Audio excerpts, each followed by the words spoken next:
Alors, je m'appelle Julien Maestrach, j'ai 22 ans et je suis en master de psychologie à Aix-Marseille dans la promotion orientation, insertion, conseil. Alors, en licence, mes notes, ça tournait vraiment autour de 12-13/20. Il y avait en bio, en L1, où j'étais très très mauvais, où j'avais eu 6/20. Sinon, dans ce master, je pense que les notes qui vont beaucoup compter, c'est les notes en différentiel, en développement, en social et en méthode d'évaluation. Alors, en méthode d'évaluation, j'ai eu 12/20. En social, ça n'a jamais dépassé 12. Et en différentiel et en développement, je tapais du 14. Alors, j'ai fait 2 stages. J'ai fait un stage libre en deuxième année. Je l'ai fait auprès d'une psychologue de l'éducation nationale du second degré. Donc, ce sont des psychologues qui sont en CIO, donc en centre d'information et d'orientation. Et ils interviennent dans des collèges d'été de la région. Donc, je l'ai fait chez moi à Bastia, en Corse. Pendant 2 semaines, c'est très bien passé. Et mon stage obligatoire de L3, et je l'ai fait auprès de Monsieur Pavani, à la maison de la recherche. Et ensemble, on a élaboré un petit début de recherche qui portait sur la régulation des émotions et l'orientation scolaire. Et c'est très bien passé également. Tout stage qui va être en rapport avec l'orientation ou l'insertion de publics spécifiques ou non. Donc tout ce qui peut être dans des chantiers d'insertion ou de réinsertion, tout ce qui peut être action auprès de personnes précaires ou subissant des discriminations, tout ce qui peut être par rapport à l'éducation nationale, par rapport à l'orientation, donc ce genre de stage-là. Alors moi, j'ai fait le TER différentiel. J'avais toujours auprès de Monsieur Pavani. Par contre, je sais que dans ce master, on a une portée intégrative.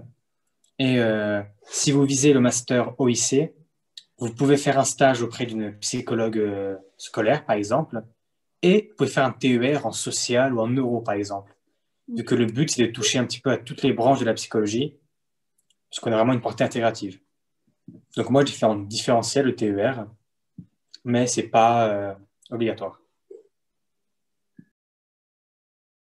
Déjà, tu es beaucoup plus détendu, tu es beaucoup plus serein, tu n'as plus vraiment la sélection qui pèse sur toi. Après, en master, c'est des petites promos. Là, en OIC, on est 12. Donc, tu n'as plus vraiment ce côté un peu bétail, tu vois, que tu as quand tu es en licence, où tu es 800 dans des amphis, où tu es par terre.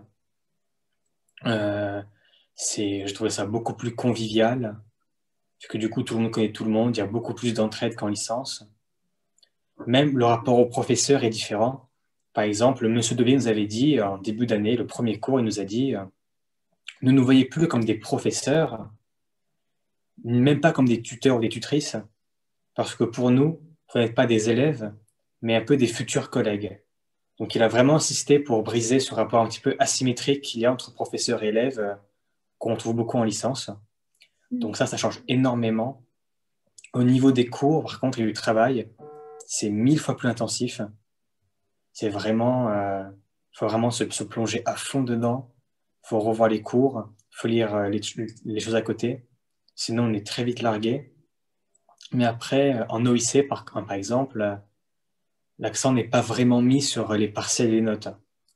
Moi, je conseille à tous les gens qui vont en master de psychologie, quand vous rentrez en master, les cours, posez-vous la question de comment est-ce que ce cours pourrait faire de moi un meilleur psychologue. Donc vraiment, je vous conseille de ne pas vous focaliser en master sur les notes, les partiels et l'apprentissage de cours, vraiment. Pensez vraiment que dans 2 ans, vous serez psychologue, si vous voulez pas faire une thèse avant. Donc il y a ça qui change et sinon, je pense que j'ai fait à peu près le tout.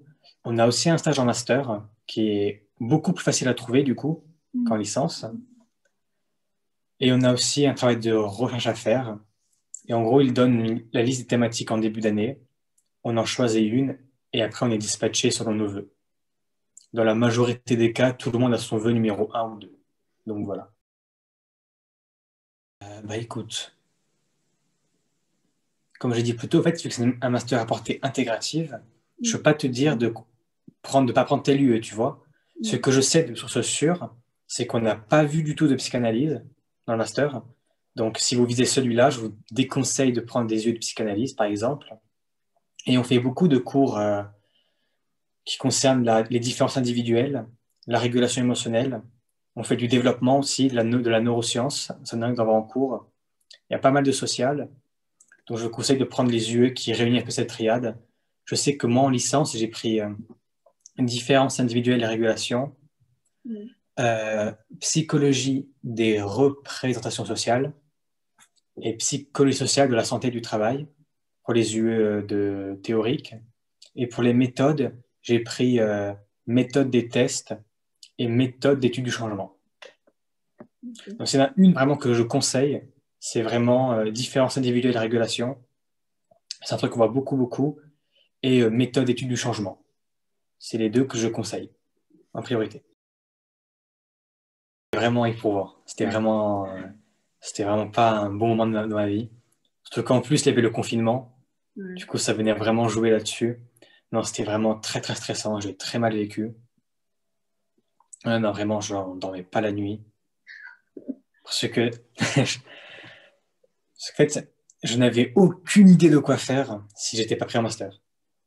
Et du coup, le fait de me dire que potentiellement dans 2 mois, je suis complètement largué sur nulle part où aller, ça me stressait beaucoup. Donc ouais, la sélection s'est très mal passée pour moi.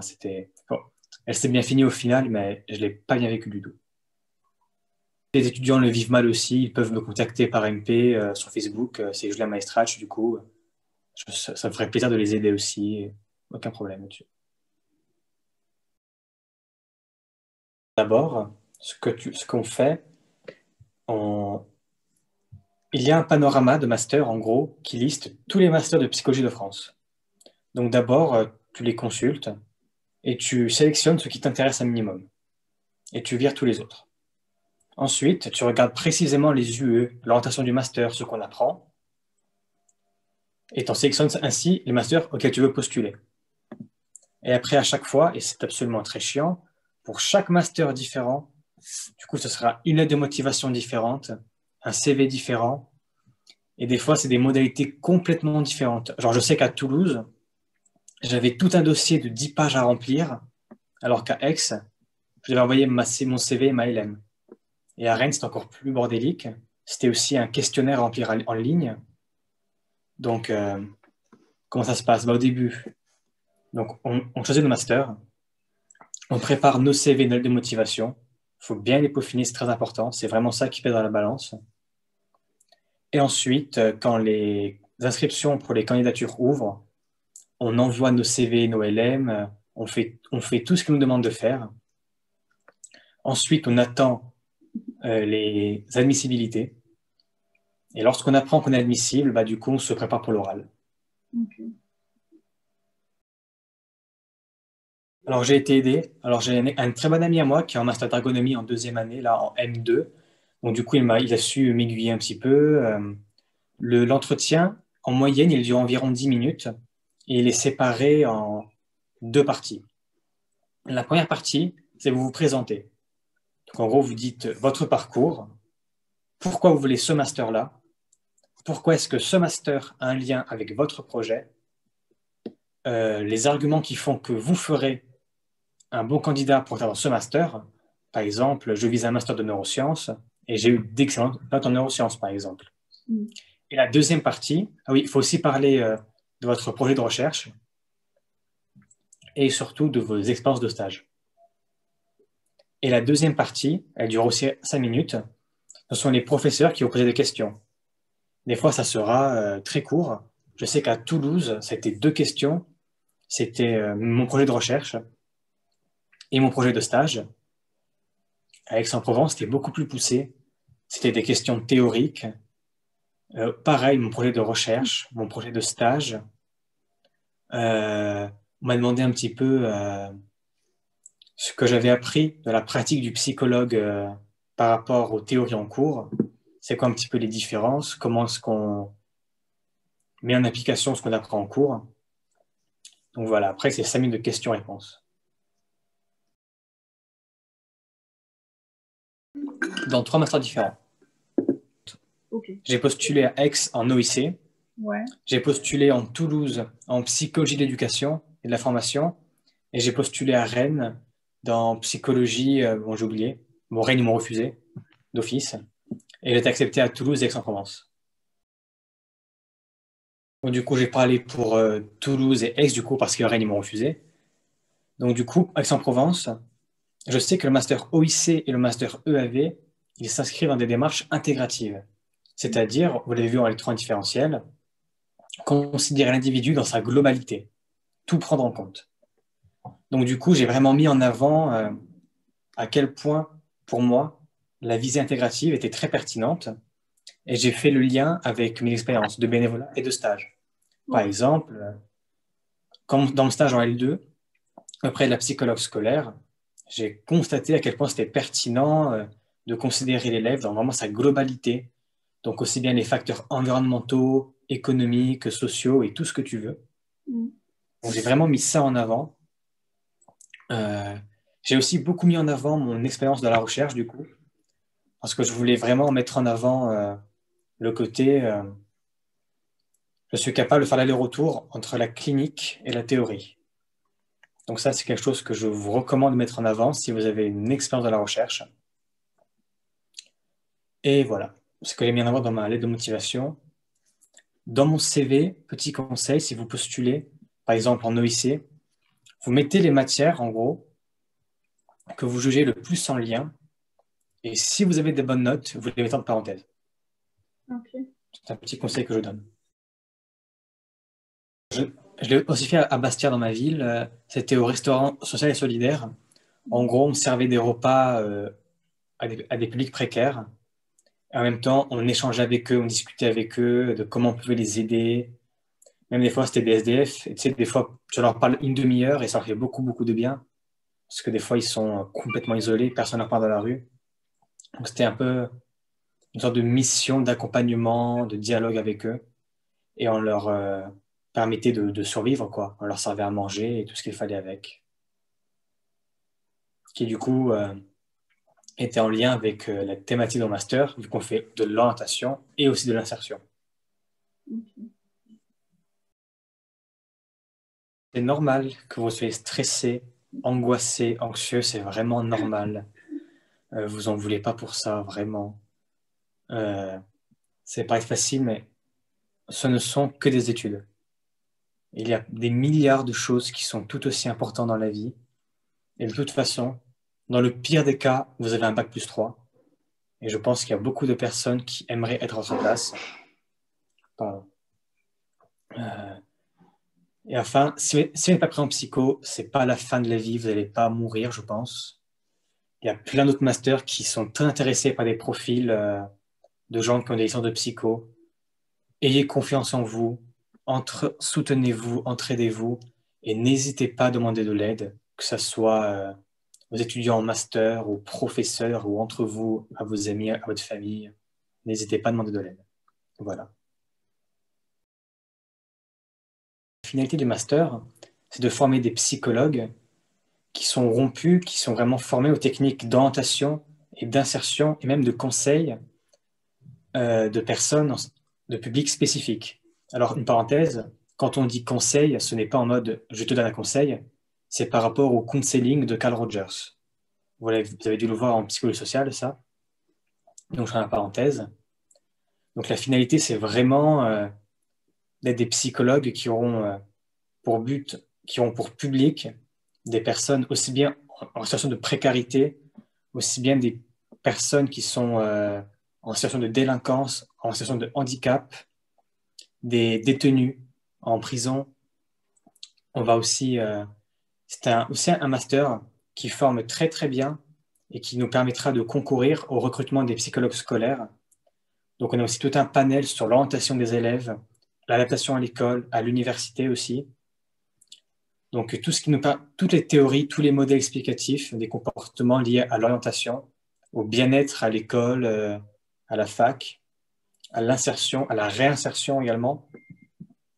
Également aussi à l'exclusion sociale. Par exemple, dans mon entretien, je sais que j'ai parlé des personnes retraitées. Je veux dire, j'ai travaillé quelque part et il y avait un monsieur qui était quasiment à la retraite. Et il me disait qu'il avait très très peur parce que il faisait ce boulot depuis qu'il avait 15 ans, de ses 15 ans à sa soixantaine. Et il m'a dit, toute ma vie, toute mon identité, toute ma personne, c'est centré autour de ce travail-là, de ce boulot. Il me demandait, qu'est-ce que je vais devenir maintenant que je n'aurai plus ça? Donc, c'est aussi les accompagner voilà, c'est les accompagner dans les transitions tout au long de la vie, que ce soit de l'école à la fac, de la fac à l'emploi, de la précarité à la non-précarité, du travail à la retraite. C'est vraiment tous ces types de transitions-là qui seront étudiés. Et on sera donc formé pour accompagner les personnes. Moi, personnellement, je m'y sens très très bien. J'apprécie beaucoup les cours, les professeurs sont géniaux, ils sont vraiment à l'écoute. On a beaucoup plus d'interactions avec eux en licence, c'est beaucoup plus facile de discuter avec eux. Même dans une promo de 12, c'est beaucoup plus facile d'y vivre dedans qu'une promo de 600, de 1000 ou de 1200. En termes de cours, disons que tu as des cours où on rentre un peu plus profond dans le vif du sujet. Et tu en as d'autres, on va encore rester sur de la théorie, voire sur des rappels de licence. Ça peut être un petit peu barbant à la longue, mais c'est nécessaire. Par exemple, concernant l'orientation, on n'a vu qu'un seul modèle en licence, en L3, et du coup en Master 1, bah, vu que dans 2 ans, on sera amené à traiter avec ce type de public, bah, du coup on fait des rappels sur les modèles d'orientation, qui du coup passent des rappels sur l'adolescence, ce que c'est tout ça. Donc des fois, il y a un petit côté théorique qui peut être un peu barbant. Mais sinon, à part ça, moi, je m'y plais beaucoup, je m'y sens très, très bien. Par rapport au confinement, bon, les cours en ligne, j'ai horreur de ça, je ne vois pas qui peut aimer ça. Je vois que c'est la tablette qui me fait cours. C'est le fait, tu sais, je veux dire, tu te lèves le matin, tu te prépares, tu vas à la fac à pied, tu fais un peu ta routine, tu vois, tes habitudes. Et le fait de ne plus avoir ça, bah, c'est très, très chiant. Et des fois, j'ai du mal à me sentir étudiant, tu vois. Donc, par rapport à ça, c'est compliqué. C'est très varié. Dans un cours, tu peux avoir et de la sociale, et de la neuro, et du développement, et de la différentielle, et de la cognitive. On fait même de la clinique. Mais alors, ce ne sera pas la clinique psychanalytique, pas du tout, par contre. Donc, c'est vraiment... c'est pour ça qu'on dit souvent que c'est le master de psychologie différentielle. Et moi, je ne suis pas d'accord. Bruno Devey n'est pas non plus d'accord. C'est un master de psychologie qui réunit plein de branches différentes. Donc, on voit vraiment tout. Après, c'est vrai que dans le plus gros des matières qu'on a, c'est différentiel, développement et un peu social. Ok. Et sinon, tu vois vraiment de tout, quoi. Et c'est ce qui me plaît beaucoup, personnellement. Tu sais qu'après ma licence, je ne voulais pas me fermer que dans de la clinique psychanalytique ou de la clinique tout court ou que des neurosciences. C'est quoi, moi, je n'aurais pas trop aimé. En L1 et en L2, ça allait. C'était un peu le minimum du minimum. En L3, ça s'est vraiment intensifié, où des fois, je bossais jusqu'à 22 heures. Là, je bosse presque autant qu'en L3, mais un peu moins quand même. Mais la différence, c'est que tu n'as plus vraiment l'impression de travailler, tu comprends? C'est des choses où tu t'épanouis dedans, et des fois, tu y passes des heures. Tu te mets, par exemple, à lire un article à 13 heures, qui est hyper dur. Tu finis à 15h30, et tu réalises même pas que tu as passé 2h30, tu vois? Ouais. Tellement tu es dedans, tellement ça te plaît. Donc, je dirais que je bosse un tout petit peu moins qu'en L3, mais le ressenti est beaucoup plus agréable qu'en L3, où c'était un peu, où les cours, c'est un peu du bourrage de crâne, quoi. On a 200 heures à faire en M1 et 300 heures en M2. Ça, c'est officieusement, tu peux faire 0 heure en M1 et 500 heures en M2. Tu peux t'arranger avec les profs, surtout là, en période de Covid. Donc, c'est pas un problème. Mais oui, retiens que dans le master, si tu veux le titre de psychologue, tu dois faire 500 heures de stage auprès d'un ou d'une psychologue en titre et en fonction. Alors, le mémoire, c'est le travail de recherche. Tu le commences en M1, et là, au fait, ça va dépendre des masters et des professeurs avec qui tu le fais. Il y a des professeurs pour qui c'est sur 2 ans. D'autres, c'est sur 1 an, plus une autre année encore en M2, ce sera différent. Donc là-dessus, ça dépend vraiment des professeurs. C'est où tu fais un mémoire en M1 et un mémoire en M2, Mhm. ou alors tu fais un mémoire, mais tu le feras sur 2 ans. Je ne sais pas encore. Ouais. À la base, je suis venu dans ce master parce que je voulais devenir psychologue scolaire. Mhm. Là, je suis plus trop chaud. Je ne sais pas si j'ai envie de passer un concours. Ensuite, de partir 1 an en formation encore. Du coup, je ne sais pas vraiment. La thèse, ça me plaît beaucoup. J'aimerais bien. Mais la sélection en master à côté, c'est du pipi de chat, quoi. C'est encore plus dur de faire une thèse que de faire un master. Ouais. Donc, du coup, je ne sais pas encore. Le conseil que je peux vous donner, si vous êtes prêt en master, vous avez le temps d'y réfléchir en M1. Vraiment, vous ne fermez pas de porte. Vraiment, en M1, le mot d'ordre, c'est l'apaisement, quoi. Voilà. Non, personnellement, n'hésitez pas à me contacter sur Facebook si vous avez besoin d'aide. Bon courage pour votre licence, ceux qui m'écoutent, ceux qui me regardent. Je crois en vous, j'espère que vous réussirez, et voilà.